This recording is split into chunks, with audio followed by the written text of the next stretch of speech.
Hello, everybody. This is Drew from Movie Mortis here, coming at you with my first individual video in quite a while. I got a bit of a unique video for you guys today because one area of film that I don't think it's enough attention as sometimes it often should is the sort of genre of concert films. And so there's various types of concert films out there, but today I'm going to focus on one of my favorites, that is Avenged Sevenfold's Live in the LBC, or Long Beach, California, concert films. So for some basic info to start it off about the particular concert film is that the show that the film is of was recorded in on April 10th, 2008 in Long Beach Arena on the Rockstar Taste of Chaos tour. It was released as a concert film on September 16th, 2008, and the concert film itself was directed by frequent Avenged Sevenfold collaborator Rafa Alcantara.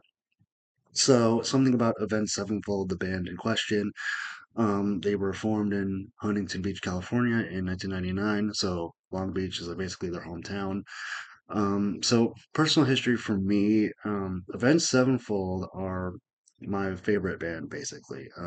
That's kind of why I wanted to use this particular film as a starting point, because Avenged Sevenfold are my favorite band, and actually, this particular concert film is actually one of the earliest concert films I watched way back when I was a teenager. In fact, I watched this quite a bit when I was first getting into them back in middle school, and so this concert film has holds a lot of nostalgia for me personally.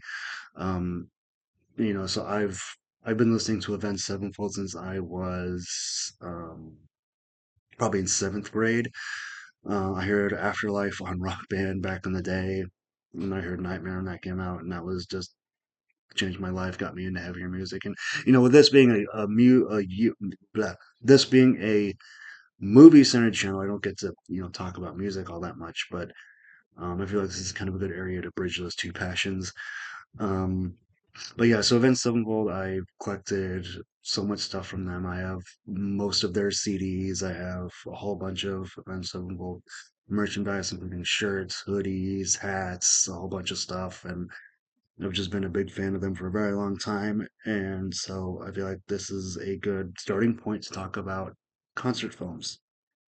And so, kind of what I want to talk about is what exactly makes concert films appealing to watch, as a film person, like what exactly is the appeal in watching concert films? And specifically, so the first thing, this one's kind of self-explanatory. This first point is self-explanatory, but the first thing about concert films is that it's a cinematic concert experience that you can watch from the comfort of your home, on home, or in a movie theater. So the thing with concerts is that obviously not everybody can afford to go to concerts, especially these days with ticket prices being as outrageous as they are, and the fact that you know, especially in my case, it's like Avenged Sevenfold specifically, like they don't tend to tour in my area very often, which is weird because I live in California and they're from California, but not my part of California, obviously. So it's like if a band doesn't tour in your area, or maybe you just can't afford to go to shows, or maybe you just have some sort of like disability or whatever that prevents you from going to shows. Concert films are an incredible way to kind of get a bit of a concert experience, and you get it in a cinematic fashion. So as far as like this film goes, it's shot in a very cinematic way. This is kind of one of those like more basic concert films that's basically a concert that's shot and edited to be more cinematic. There's a lot of like low angle shots. There's a lot of like slow motion shots of like, let's just say the bass player Johnny Christ, for example. There's a bunch of shots of slow mo shots of like all the band members. M Shadow's the singer.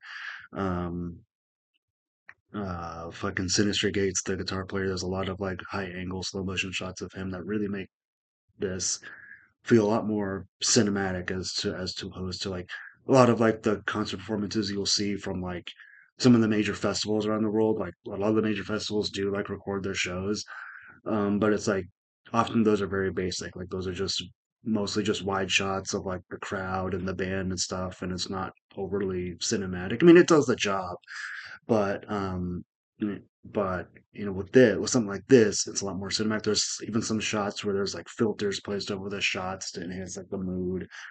or whatever. And so that's, I think, something that can make concert films very unique. The other part of it, and the other part of it that I think really makes this one stand out, is that concert films are can kind of act like as a bit of a time capsule. And what I mean by that is, so for Avenged Sevenfold specifically, this kind of concert, the Alive in the LBC, captures them in a time where, in my opinion, you could argue that this was like the peak of the band. So this was they were touring in support of their self-titled album, which came out in 2007. So there's a lot of songs from the self-titled album on the set list, and so like this, you could argue that this was at their peak. This is actually the one of the last tours where they had the classic lineup. And by specifically, this was like one of the last tours that had their original drummer, the Rev, who unfortunately passed away about a year or so after this, a little over a year after this concert film came out. And so not only that, but it's like you could argue M Shadows was at his peak vocally.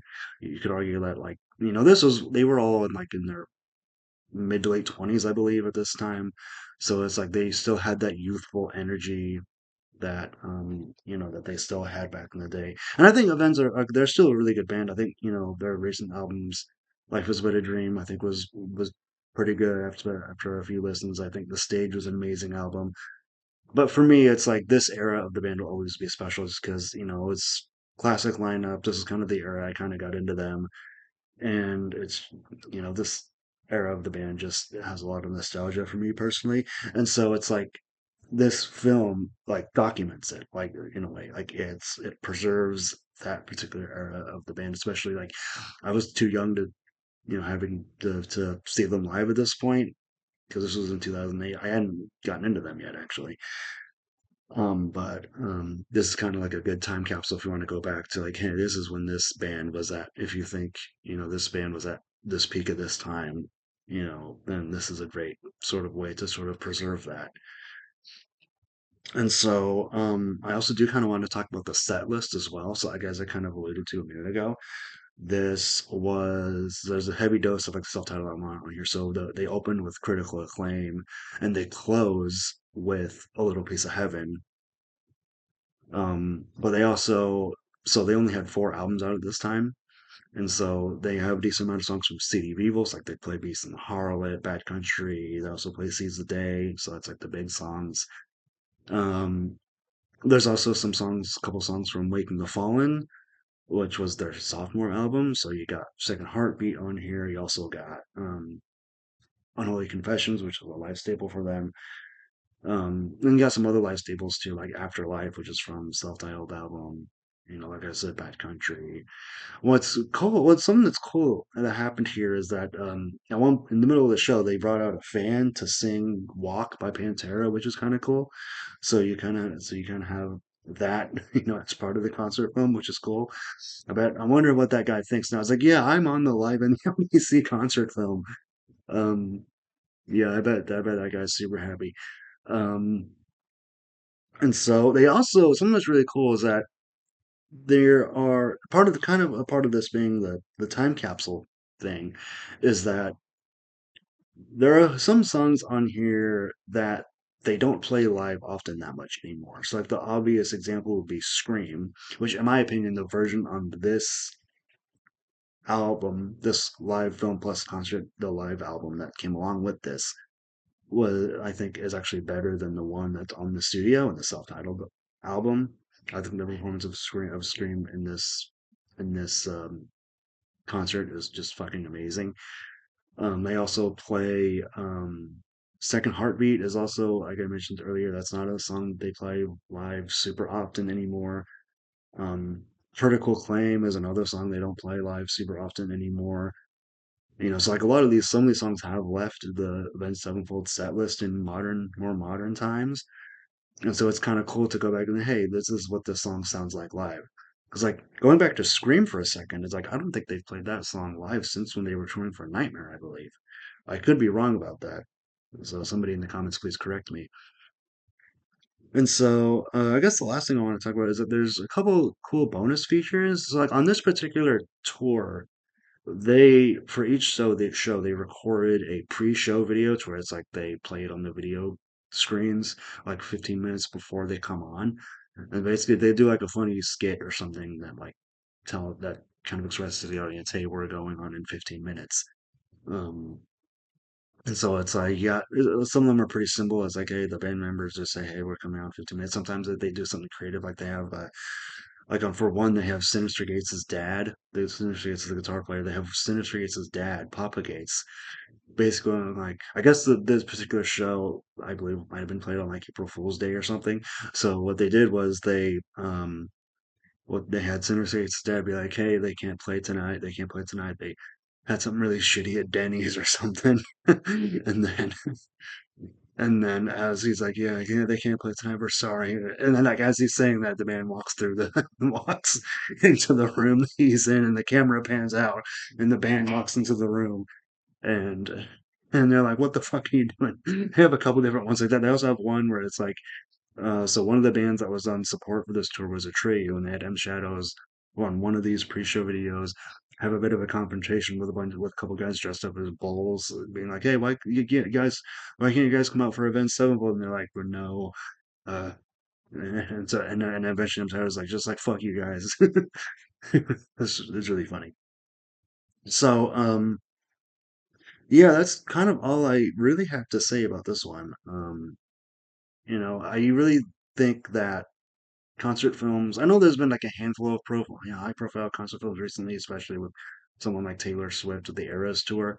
But it's like, I feel like concert films don't get enough attention as they should because they are kind of like I stated at the beginning. They're a very unique sort of experience in their own way, where it's like you're experiencing a concert in a more cinematic fashion, but also and if I do review some concert films in the future, more concert films in the future, some other ones have like narratives that go along with it, like Metallica's Through the Never, or more recently Ghost with Right Here, Right Now, where they have like some sort of like side narrative that's along with the concert. So it's like, or even Ice Nine Kills with I Heard They Kill Live, the concert film version of that.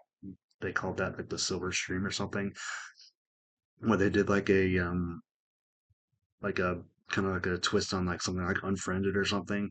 I can go into detail on that in the future.